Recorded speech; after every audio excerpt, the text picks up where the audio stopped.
ఈరోజు మనం దిక్కులు మరియు మూలలు మనకి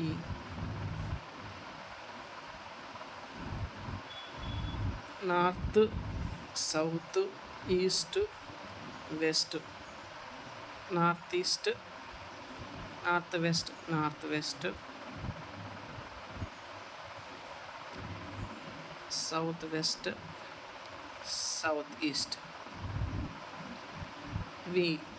ఇవి మనకి తెలుసు.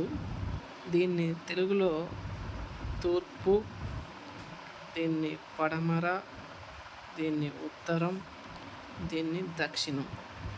ఇవి కూడా చాలామందికి తెలిసి ఉంటుంది.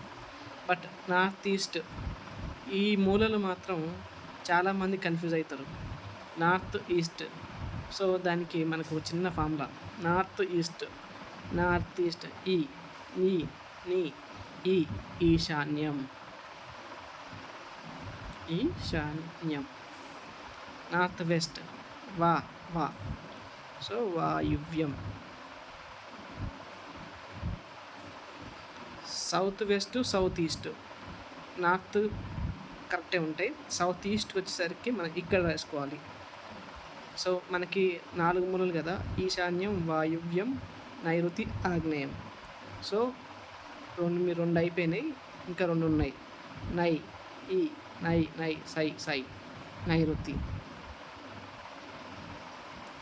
వా ఇక్కడ సావా ఆ అక్షరంతో వస్తుంది. సో ఆగ్నేయం. సో ఇక్కడ నార్త్ ఈస్ట్ ఈతో వస్తుంది కాబట్టి ఈశాన్యం. ఇక్కడ నీ ఈశాన్యం వస్తుంది. నార్త్ వెస్ట్ నావా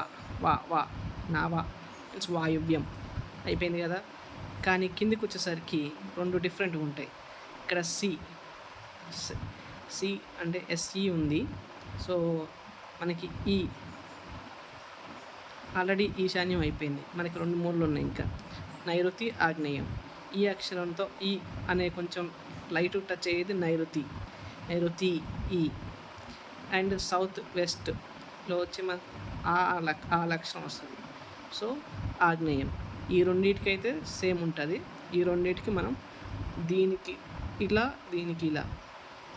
గుర్తొచ్చేటట్టు రాసుకుంటే మనకి చాలా ఈజీగా ఉంటుంది.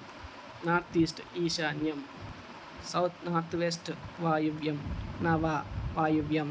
సౌత్ వెస్ట్కి వచ్చేసరికి మనం ఇక్కడ ప్రయోగించుకోవాలి. ఈ అక్షరంతో ఈతో ఏది ఏంటవుతుంది? నైరుతి వస్తుంది కాబట్టి నైరుతి. సౌత్ ఈస్ట్లో ఆగ్నేయం. సో ఇలా గుర్తుపెట్టుకుంటే మీకు చాలా ఈజీగా ఉంటుంది. Thank you for watching.